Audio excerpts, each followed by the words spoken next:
চিন্তার বাইরে এক মুহূর্ত।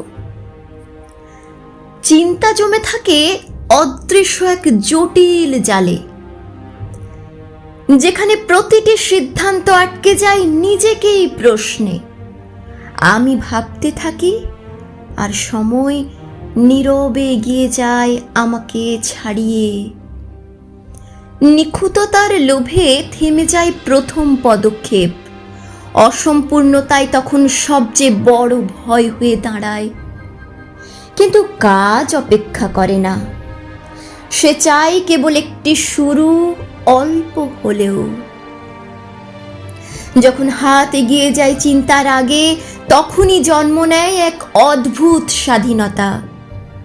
ভুলগুলো তখন ব্যর্থতা নয়, নিজেকে শেখার গোপন ভাষা হয়ে ওঠে।